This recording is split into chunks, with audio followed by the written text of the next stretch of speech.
Fidèles auditeurs, auditrices, téléspectateurs de partout, amis des ondes, bonsoir, bienvenue et bonne participation à cette capsule. Cette semaine, nous allons étudier la leçon 8, libre arbitre, amour et providence divine. Bien avant que nous entamions la leçon semaine-là, je voulais faire passer une petite annonce. Je voulais remercier de façon spéciale, singulière, tout le monde qui vient entrer en contact avec nous pour nous capables de planifier pour rendre programme d'aide en faveur de Timoun Silayo possible. Je rappelez nous, c'est un programme à long terme qui visait pour capable bailler Timoun yo soins médicaux, médicaments, bailler et consultation. Deuxièmement pour bailler éducation ou encore aider yo joindre éducation. C'est pour cela dans le programme année ça, nous voulons intégrer des professions, des cours professionnels dans une durée que nous avons déterminée avec professionnels yo, comme ça pour Timoun yo en dehors de l'école classique là pour gagner métier dans main yo pour capable gagner la vie yo. Et bien sûr nous compter ba nourriture, ba vêtements de la mesure du possible. C'est pour cela nous voulons inviter vous, il faut que jamais trop tard pour rejoindre nous dans grande aventure si là parce que état Timoun yo très déplorable, bagay yo grave et c'est nous-mêmes bon Dieu gagné pour capable aider ces 200 orphelins qui vivent très mal. Je m'arrête là. Surtout, songez contacter moi dans 47 12 32 19. Semaine ça, nous allons étudier leçon 8, libre arbitre, amour et providence divine. Le verset de mémoire se trouve dans Jean 16, le verset 33. Il est dit, je vous ai dit ces choses afin que vous ayez la paix en moi. Vous aurez des tribulations dans le monde, mais prenez courage, j'ai vaincu le monde. Prions ensemble. En ton école au divin maître, nous sommes venus nous former. Que par ton esprit, tout devienne clair et que ton nom soit glorifié au nom de Jésus. Amen. Gagner trois concepts. Libre arbitre, amour et providence. Ces trois concepts, je pense que d'entrée du jeu, il faut me définir avec nous, qu'on soit capable dans le bain pendant étudier leçon semaine. Le libre arbitre, c'est quoi? Le libre arbitre, c'est un don que Dieu a fait à l'humanité, qui permet à être humain, qui donne nous capacité pour nous capables de décider entre le bien et le mal, d'aimer Dieu ou bien pour nous capables de rejeter. C'est une condition qui est essentielle à l'amour véritable. Et ça tout, les tout engagé responsabilité humaine dans façon que bagay yo a déroulé. Deuxième bagay, l'amour de Dieu. L'amour, c'est l'essence même de Dieu. L'amour, c'est Dieu. Et l'amour de Dieu est sacrificiel, inconditionnel, parfait et immuable, donc ne change pas. Et une plus grande démonstration d'amour que nous gagnons premièrement dans la création, et deuxièmement, nous gagnons dans Jean 3,16, précisément dans la scène qui était faite à Golgotha, à la mort de Jésus, donc la rédemption. Troisième concept là, c'est la providence de Dieu. La providence de Dieu, c'est action souveraine que bon Dieu posait côté la soutenir mon là, la guider et la diriger. Donc quand on parle de la providence de Dieu, on voit le Dieu souverain qui soutient le monde, qui le guide, qui le dirige. Parce que en dehors de Dieu, le monde, l'univers, pas qu'à continuer fonctionner, ni pas qu'à continuer exister. Pas qu'il y ait rien dans tout univers là, pas qu'il y ait rien qui est capable de continuer exister sans le soutien omniprésent de Dieu. D'où la providence de Dieu. Première partie leçon qui s'est partie dimanche là, c'est notre Dieu souverain. Si m't'a essayé traduire en créole, m't'a dit bon Dieu grand monde non. Bon Dieu grand monde non. Notre Dieu souverain. Et en deux parties leçon ça, il y a une histoire que auteur là pral expliquer nous que j'aime bien. C'est un pasteur qui déclare à la jeunesse que Dieu est souverain, que bon Dieu grand monde. Et puis gen yon nan jeune qui dit mais si bon Dieu grand monde, pour qui ça li quitter chien moyen mourir. Alors le pasteur allait répondre aux jeunes, eh bien, des fois, bon Dieu quitte certains malheurs arrivés nous aujourd'hui, c'est pour capable préparer nous à quelque chose de pire qui pourrait arriver demain. Et puis, pasteur a continué pour dire, même je me songeais moi-même, m'te gon chien qui t'est mort, ça t'est préparé à l'homme grand moins, puis devant. Les pasteurs ont fini dit ça, pensant que les réconforter jeune nan répond, lui dit, bon, si bon Dieu touye chem nan jodi a, ça veut dire, il pourra touye grand moins demain. Notre Dieu souverain. En pile fois, moun yo parti du principe pour yo dire que tout ça qui rive dans monde là, c'est parce que bon Dieu vle. Tout ça qui rive dans monde là, sorti dans volonté bon Dieu.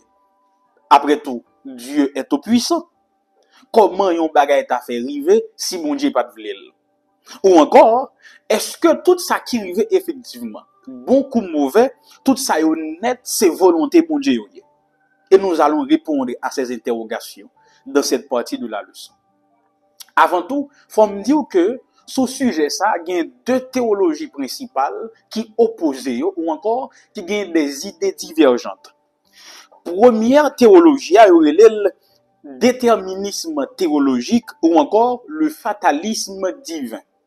Cette théologie soutient que tout ça qui arrive dans le monde, il correspond à la volonté de Dieu dans un sens absolu. Parce que bon Dieu souverain, pas rien qui arrive en dehors de volonté. Deuxième théologie, deuxième position théologique là, c'est le libre arbitre théologique. Le libre arbitre théologique, il affirme que bien que Dieu omnipotent ou bien tout puissant, il baille aux êtres humain le libre arbitre ou encore la capacité, la liberté de choix. Comme ça, gen bagay qui rive, qui par reflet direct de la volonté de Dieu, mais qui découlait de la rébellion humaine ou des conséquences du péché. Donc cette théologie soutient que c'est pas tout ça qui arrive dans le monde qui sortit de la volonté de Dieu à cause du libre arbitre, gen bagay qui rive, qui découlait des conséquences du péché ou de la rébellion de l'humanité. Et cette théologie est soutenue par les arminiens, les méthodistes, les adventistes et d'autres traditions chrétiennes. Et une question que l'auteur n'a poser dans cette section ça, c'est est-ce que la volonté de Dieu est toujours faite? Est-ce que c'est volonté bon Dieu qui est toujours faite? Et pour capable répondre à la question ça, il va présenter nous certains textes bibliques. Nous allons gagner le psaume 81, verset 11 à 14, qui pourra dire que bon Dieu te voulu bénir Israël, mais peuple a te refusé tant de bon Dieu, et a te choisi suivre propre chemin par yo. Deuxième texte, Ésaïe 30, verset 15 et 18. Dieu voulait sauver et fortifier son peuple, mais ils avaient rejeté le nom de l'Éternel. Pourtant, bon Dieu tend avec patience pour capable faire grâce. Troisième texte, Ésaïe 66, verset 4. Bon Dieu les peuples, il avait appelé son peuple, mais il n'a pas de côté. Et à cause de cela, il a subi conséquences propres choix. Et quatrième texte, Luc 13, verset 34, dans les évangiles, nous avons Jésus qui pleure sur Jérusalem, côté l'a expliqué à bon nombre de fois, à maintes reprises, que Dieu avait voulu rassembler Jérusalem ou Israël comme une poule rassemble ses poussins, mais malheureusement, les habitants de Jérusalem, le peuple juif, n'avaient pas voulu, étaient rejetés appel bon Dieu. Donc, quatre textes ça yo montrez-nous rapidement, yo montrez-nous clairement que la volonté de Dieu n'est pas toujours accomplie parce que les hommes ont cette capacité d'accepter la volonté de Dieu, de même ils ont la capacité de la rejeter. Je continue. Et c'est pour cela M'bral font ti différence pour nous en dedans partie leçon ça entre deux volontés qui existaient en dedans théologie biblique là. Les théologiens, ils font différence entre la volonté absolue ou souveraine de Dieu et la volonté permissive de Dieu. Et bien sûr, ils pourraient gagner l'autre connotation dans l'autre partie dans même leçon ça. La volonté absolue ou souveraine de Dieu, c'est tout ça que bon Dieu lui-même lui décrété et qui a arrivé inévitablement. Je reprends. La volonté souveraine ou absolue de Dieu, c'est tout ça bon Dieu voulait ou bien décrété, en ni personne pas qu'à changer ça. Exemple, la victoire finale de Christ. Deuxièmement, le jugement dernier. Troisièmement, l'accomplissement des prophéties divines. Et j'en passe. Qu'en est-il maintenant de la volonté permissive de Dieu? La volonté permissive de Dieu, c'est des choses que Dieu permet, même s'il n'est pas en accord avec des désirs que il gagne. Tant qu'on péché, tant qu'on mal, ça pas veut dire que c'est ça bon Dieu voulait, ça pas veut dire que bon Dieu approuve, mais plutôt ça t'a veut dire que bon Dieu tolère yo temporairement en fonction du libre arbitre accordé aux hommes. Donc bon Dieu temporairement, il supporter les hommes fait mal parce que il était accordé yo cette capacité de choisir entre le bien et le mal. C'est temporairement. Là maintenant on parle de la volonté permissive de Dieu. Distinction ça, il est important pour nous capables de faire. Lorsque nous avons parlé des souffrances et des injustices qui a passé dans le monde, pour nous comprendre que mal qu'a fait dans le monde, c'est pas bon Dieu qui fait, c'est pas bon Dieu qui veut, c'est pas bon Dieu qui approuve, mais c'est à cause du libre arbitre, les hommes ont cette capacité de faire le bien, également de faire le mal. De faire la justice et de faire l'injustice. Et vous avez compris. Deuxième partie leçon. Deuxième partie leçon, il y a un titre qui est intéressant. Je me rappelle que tu as un ami dans le commentaire qui dit, eh bien, mon grec ou yo manque moi. Eh bien, je me rappelle un petit mot grec dans le leçon ça. Partie lundi, il y a comme titre Pantocrator. Pantocrator. Aïe, qui ça mot ça veut dire? Bon, expliquer, bon, une définition. Le mot Pantocrator, c'est un terme grec utilisé dans le Nouveau Testament, qui veut dire tout puissant. Ils ont généralement utilisé, mais ils ont toujours utilisé pour capable désigner l'omnipotence de Dieu. Donc, Pantocrator, si m'a étudié étymologiquement, panto, il veut dire tout ou bien entier, et puis krator, qui dérivé de un verbe grec, qui c'est krateo, qui veut dire dominer, exercer un pouvoir, avoir autorité sur. Ainsi, bien-aimés chers frères, auditeurs et internautes, Pantocrator, il veut dire littéralement celui qui a tout pouvoir, ou encore celui qui gouverne sur tout. Ça qui correspond à l'idée biblique de Dieu. Le Dieu tout-puissant. Le mot Pantocrator, l'est utilisé, l'est employé dans Apocalypse 11, verset 17, que nous allons voir sous peu, pour capable présenter la domination totale de Dieu sur l'univers et sur l'histoire, malgré une impression que bagay yo échappé au contrôle de Dieu. Malgré. Maintenant, voici certains textes qui pourraient prouver Pantocrator là. Premièrement, nous avons Apocalypse 11, verset 17. Comme moi, je dit tout à l'heure, dans ce texte, Dieu est appelé le Tout-Puissant, entre parenthèses, Pantocrator. Ça veut dire, bon Dieu, c'est si-là qui a régné et qui a exercé autorité sur toute sa guerre dans l'univers, également sur l'histoire. Deuxième texte, Jérémie 32, verset 17 à 20. Dans ce passage, le prophète en question, Jérémie, pourra le reconnaître que pas rien qui est trop difficile pour mon Dieu. D'ailleurs, il créé ciel yo, il créé terre avec gros puissance ou bien toute puissance li, et que il intervenir dans l'histoire. Troisième texte, Luc 1, verset 37. Dans ce verset, il est question de l'ange Gabriel qui pourra affirmer à Marie que rien pas impossible à Dieu, une façon pour le capable de souligner capacité bon Dieu pour accomplir ça qui était capable de dépasser l'entendement humain. Et dernier texte, non, avant-dernier texte, c'est Matthieu 19, verset 26. Jésus pourra déclarer que ça qui est impossible pour nous-mêmes les hommes, est possible à Dieu. Dernier texte, c'est Hébreux 1, verset 3. Nous pourrons gagner cette déclaration de Paul. Il pourra dire que Christ soutient toutes choses par sa parole puissante.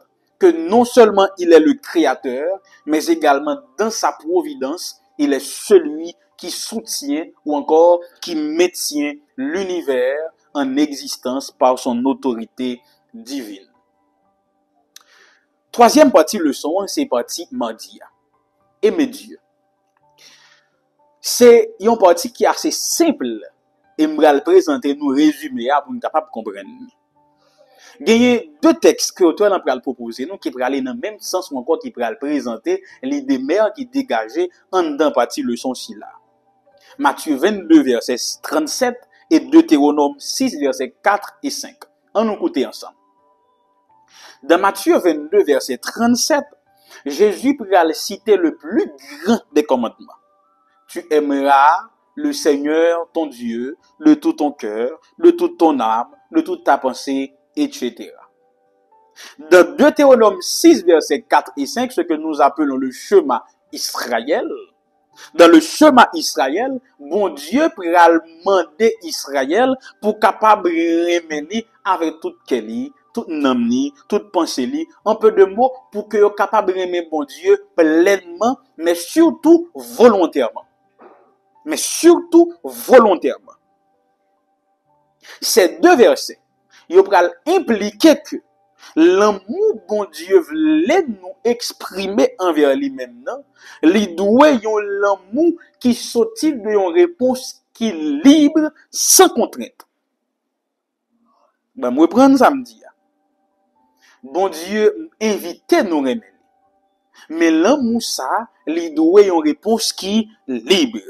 Parce que nous avons la capacité de l'aimer et de le rejeter. D'où l'importance du libre arbitre. Parce que tout amour forcé pas un véritable amour. Et c'est pour cela, nous pourrons poser une question qu'on y a. Pour qui ça? Bon Dieu, pas forcer tout le monde remet. Pour qui ça? Bon Dieu, pas forcer tout le monde remet. Je voulais commencer avec une affirmation. Dieu veut être aimé. Mais surtout, il veut un amour sincère et libre. Oui, bon Dieu veut nous remettre. Mais par-dessus tout, il veut un amour qui est sincère et qui est libre. Parce que si l'amour est imposé, il perdrait sa nature. Si l'amour est son amour qui est imposé, c'est pas un bon l'amour que lié. Parce que l'amour authentique ne peut exister sans la possibilité du rejet. C'est pour cela, deux textes pour appuyer l'idée ça, ou bien encore pour encourager l'idée ça, Hébreux 6, verset 17 et 18, et Tite 1, verset 2. Dans Hébreux 6, verset 17 et 18, nous pourrons gagner certaines caractéristiques de Dieu. 1. Dieu ne ment pas, donc c'est le Dieu de vérité. Deuxièmement, les promesses de Dieu sont immuables. Ça, bon Dieu, te promet là, serment que il te fait, alliance que il te fait, la respecter. Et troisièmement, nous pourrons comprendre que le plan de Dieu est parfait, tout comme sa fidélité est indéfectible. Qui objectif texte là? Texte ça, c'est pas seulement pour montrer nous qui est ce bon Dieu, mais c'est plutôt pour capable relayer nous pour nous faire confiance à Dieu. Pour qui ça? Sachant que Dieu est un Dieu de vérité, donc ce qu'il dit, sa main l'accomplira. Deuxièmement, sachant que ce qu'il a promis, il fera en sorte que qu'il s'accomplisse. Et troisièmement, sachant que le plan de Dieu est parfait et que sa fidélité est indéfectible, C'est toute raison ça yo qui fait moins avec vous, t'as dû faire confiance, mais par-dessus tout, on t'a dû remettre. Deuxième texte là, c'est Tite 1 verset 2 qui pourrait aller toujours dans le même sens avec texte hébreu, qui pourrait faire nous comprendre que Dieu ne peut pas mentir, qu'il est fidèle et inébranlable à ses engagements. Bon, faut petit camper là pour nous comprendre pour qui ça texte ça est placé pendant que nous avons parlé de l'amour. Dis-moi qui est dans nous là? Qui t'a aimé? Il y a un partenaire qui a bon menti matin midi soir. Nous pas à l'aise du tout. C'est pour cela, ces caractéristiques de Dieu pour pousser nous, inciter nous, inviter nous, encourager nous pour être capables d'aimer mon Dieu. Pour faire nous comprendre que l'amour ça que nous avons placé sur bon Dieu, c'est pas pour l'amour qui placé en vain ou encore qui a fait nous souffrir, mais c'est l'amour qui a poussé nous vers le bonheur, je dirais même vers la vie éternelle. Je continue.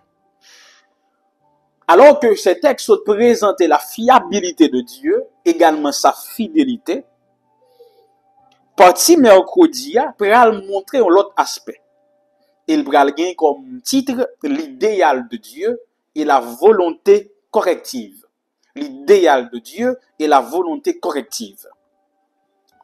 Il y a un texte qui pral servir nous de toile de fond. C'est Éphésiens 1 verset 9 à 11. Que nous apprenons pendant l'étude nous, pendant ce maintenant, pour nous prendre le temps pour nous lire, pour nous méditer sur lui. Parce que son texte est extrêmement important. Et nous allons montrer nous qui ça, nous sommes capables de tirer de lui en dans leçon ce maintenant, surtout dans la partie ça. Message central, passage ça, c'est montrer nous que bon Dieu a un plan, en tout premier lieu. Dieu a un plan. Deuxièmement, lui agit selon dessein ou encore selon plan ça.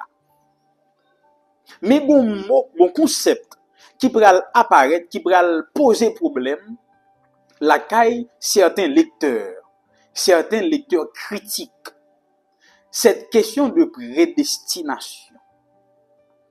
Malheureusement, ce concept est souvent mal compris, qui fait un pile monde penser que Dieu aurait prédestiné certains à la vie éternelle, tandis que il prédestiné d'autres à la mort éternelle. De ce fait, moun qui prédestiné à la mort éternelle yo, moun sa yo quel que soit ça yo fait, yo perdu. Et moun qui prédestiné à la vie éternelle yo, quel que soit ça yo fait, yo sauvé. Et l'orgade le comme ça, l'orgade prédestination dans ce viseur, la conclusion est inéluctable. Dieu est un Dieu injuste. Parce que si ma PC représente l'autre tableau pour nous comprendre, si tout bon c'est ça qui t'a prédestination selon Bible là, selon Dieu, c'est comme si m'deka dit ou mettez un poisson dans l'eau, ou mettez un l'autre devant pied bois. Et puis on dit allez. Vous pensez poisson qui devant pied bois qu'à monter? Pied bois? Non. C'est pas possible. Pourtant que poisson qui dans de l'eau a privilégié. Non. Donc ça, c'est de l'injustice. Maintenant, comment pouvons-nous comprendre la prédestination?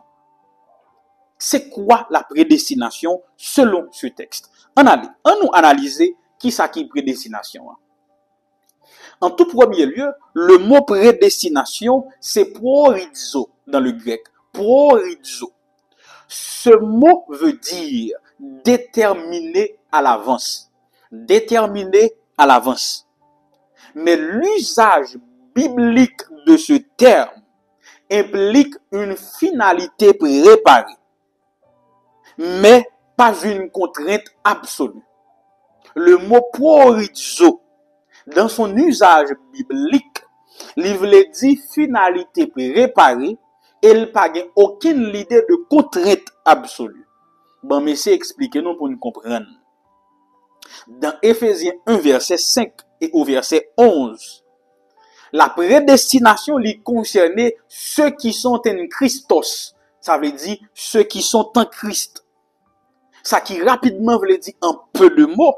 Le plan de Dieu les visait pour capable sauver tout le monde qui répond à l'appel que lui fait à travers Christ. Donc la prédestination ici, c'est pas que certains sont destinés à salut, n'importe ça vous fait, et que d'autres destinés à la perdition éternelle, n'importe ça vous fait. Non, non, non, non, non, non. Ici, son finalité réparée, prorizo.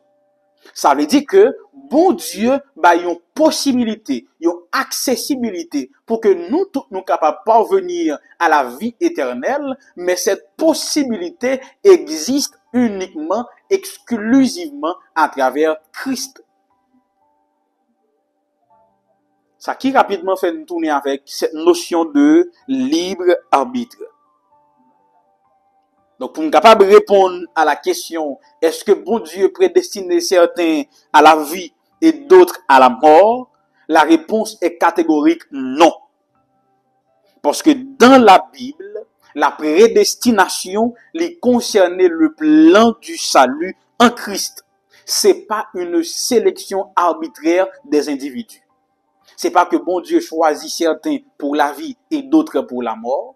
Mais plutôt, la prédestination, c'est le plan du salut en Christ. Quiconque veut être sauvé doit passer par le Christ.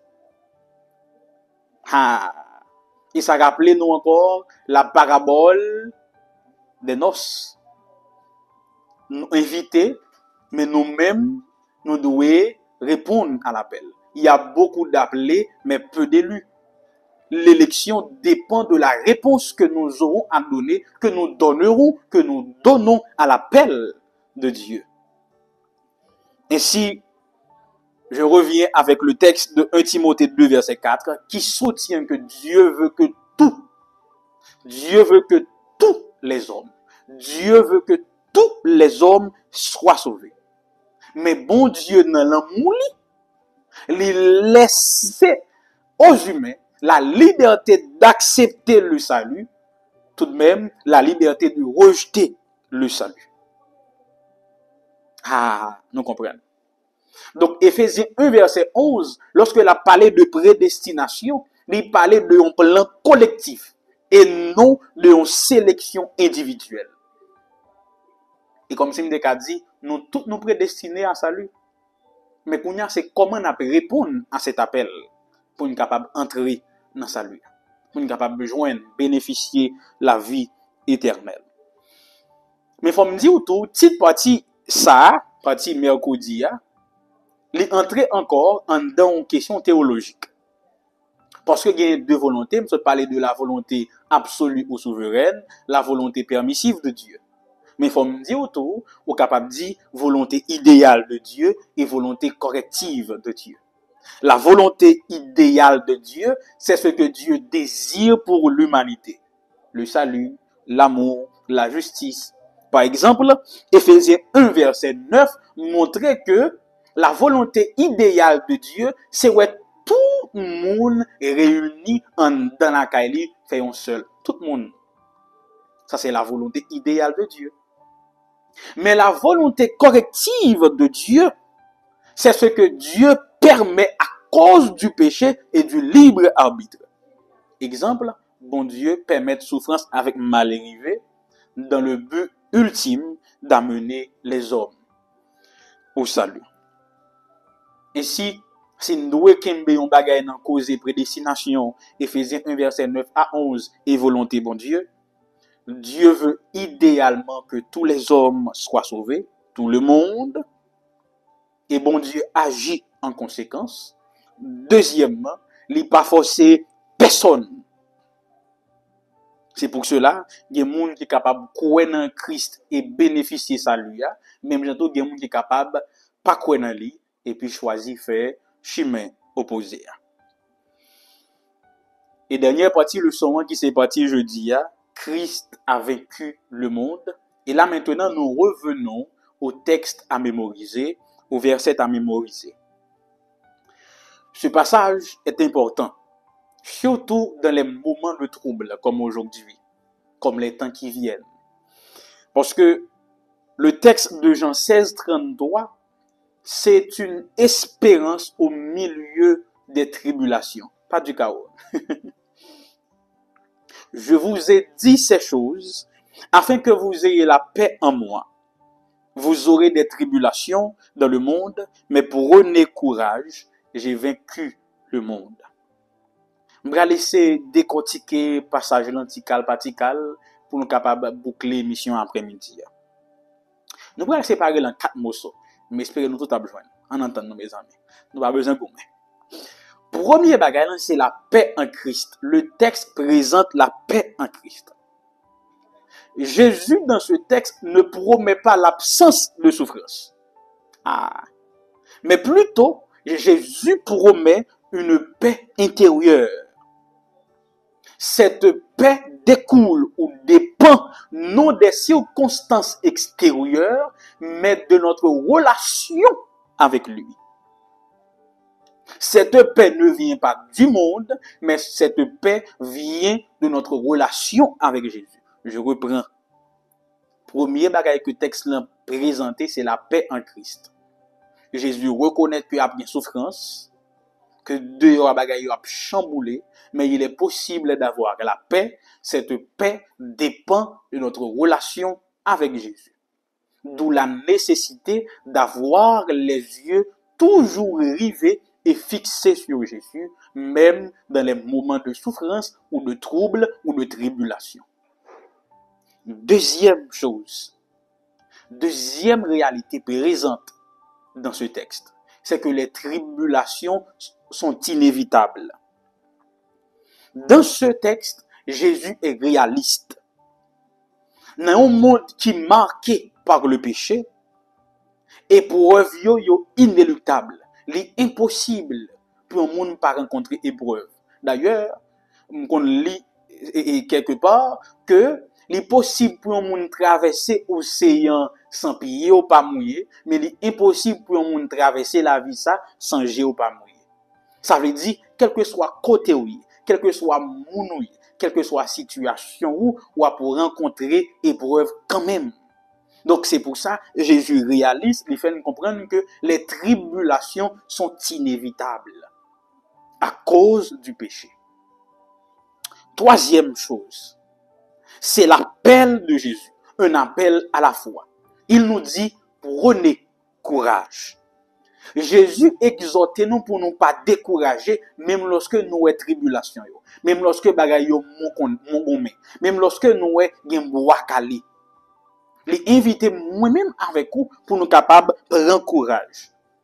Ce courage ne viendra pas de ce que nous entendrons dans le monde. Il n'est pas sorti de ça que nous attendons dans nos nouvelles. Il n'est pas sorti de prédictions les hommes.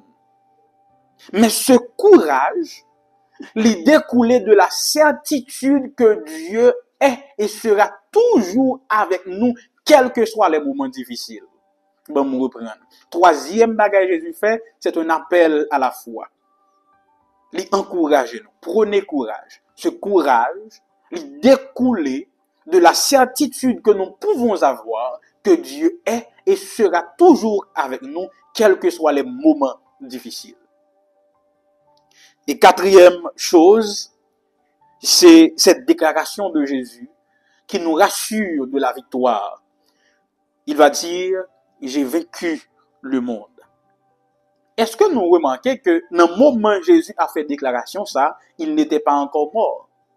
Il peut mourir, il peut passer sous la croix. Pourtant, cette déclaration est au passé. J'ai vaincu la mort. C'est pas je vais vaincre la mort. C'est pas je vaincrai la mort, mais j'ai vaincu la mort. Tandis que Jésus peut être crucifié. Le message, c'est que la victoire est certaine à travers Jésus, même avant sa mort. De même lorsque nous pouvons voir certaines promesses réalisées dans la vie, même lorsque Jésus peut paraître sur les nuées accompagné des millions d'anges, nous pouvons avoir la certitude que la victoire est assurée. La victoire est certaine. C'est pour cela, le message central de ce verset, c'est que nous devons tenir ferme, car nous appartenons à un roi qui est déjà victorieux. Nous devons tenir ferme, parce que nous appartenons à un roi qui est déjà victorieux. Et je m'arrête là pour l'exposé de ce aujourd'hui. Cette semaine, nous étudions la leçon 8, libre arbitre. amour et providence divine. Merci parce que nous t'es arrivé dans fin. J'espère que cette émission est capable d'aider nous à comprendre le leçon, mais surtout raffermir foi nous et aider nous à partager avec l'autre. Bonne semaine, bonne étude, à nous prier pour nous capables de séparer. Seigneur, que leçon ça, que parole ça capable de faire chemin dans le cœur nous, pour raffermir foi nous, pour édifier l'église, surtout pour glorifier nous, et qu'on soit plus nam capable de sauver, ou capable plus fier de nous dans ce monde de tribulation. Reste avec nous, rassure-nous de ta présence, accepte cette prière, bénis tes enfants, bénis cette émission, au nom de Jésus. Amen.